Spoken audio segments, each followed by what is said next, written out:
Roadman, driving in the road van. No, I'm not in the road van again. I'm in the office after an embarrassing 129-109 loss by the Cavaliers in Game 4 to the Pacers at Indiana, and it wasn't that close.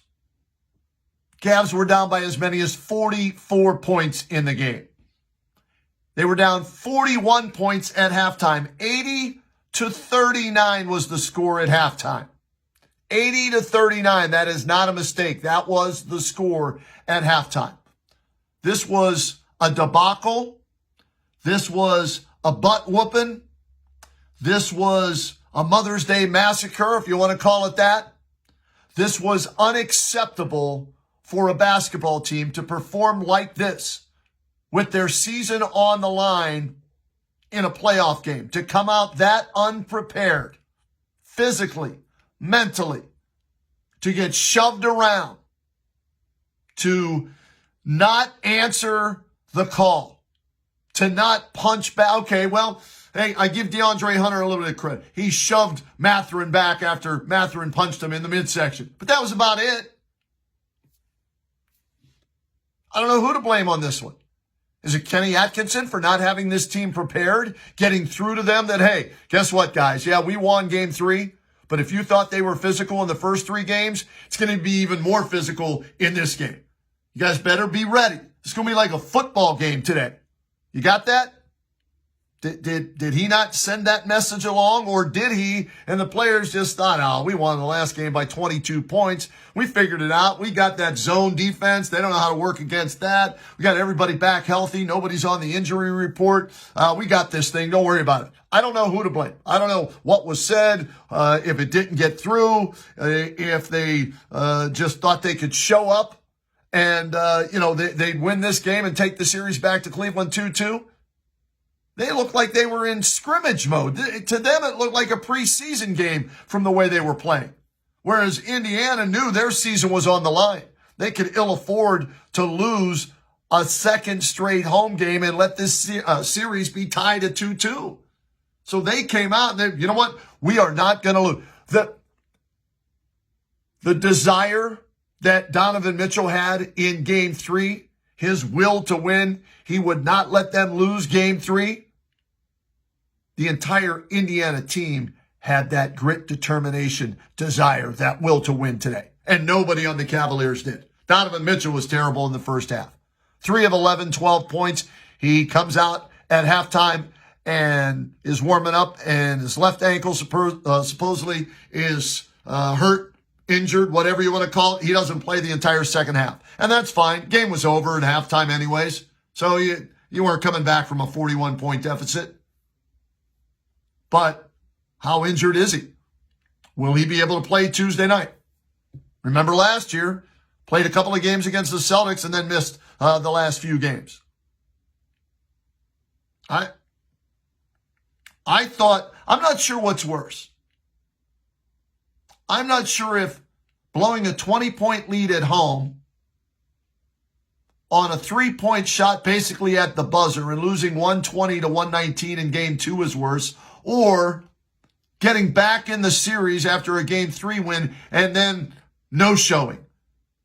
They didn't show up tonight. Nobody did. Coaches, players, nobody showed up.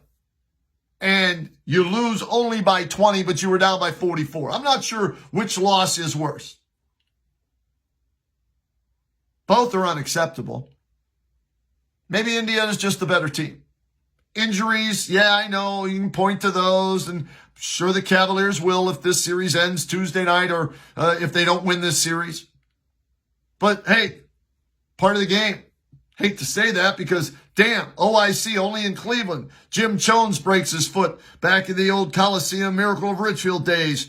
Kevin Love gets his arm yanked out of socket. Kyrie Irving busts up his knee or his kneecap, right? Last year it was Jared Allen with the rib and Donovan with the knee. And this year you got all, I don't know what it is.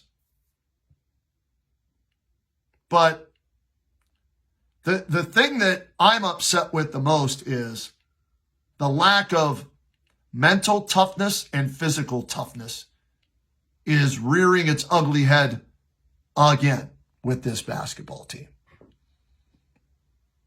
And it makes me wonder if this team is built for the regular season and not for the postseason because of how physical it gets in the postseason. If this is a finesse team that for an 82-game schedule can win you 50 to 60 games and be a top 4 seed every year, but get through a round into the second round of the playoffs when it really gets tough and physical, mentally and physically, this team, I don't know if they're built for it.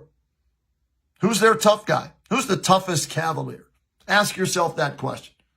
Every team has one or two guys you go, hey, you don't mess with him. Who is it on the Cavaliers you say you don't mess with? I don't have one. Do you? And this isn't an over-exaggeration. They are not tough. They are not physical. They're a finesse team. And it needs to be looked at in the offseason, whenever that comes. 129-109. How about this? The Cavaliers outscored the Pacers in the second half 70-49 and still lost by 20 points. That's how bad this game was. 20 turnovers in this game. Pacers had 3 guys who scored 20 points. Siakam, 21. Turner, 20. Obi Toppin, who the Cavaliers could have drafted, but they took Isaac Okoro instead. Obi Toppin had a Dr. J-type move. He finishes with 20. Darius Garland had 21 for the Cavs. Led them. Donovan Mitchell, 12 points all in the first half on 3 of 11 shooting. Doesn't play in the second half because of the ankle injury. I don't know what else to tell you, folks. I don't. It's an embarrassment tonight. An absolute embarrassment to not be prepared and to play the way they did. That's all I got. I'm done. We're out of here. We'll see what happens Tuesday night in Cleveland to see if they keep their season alive or if the season comes to a close.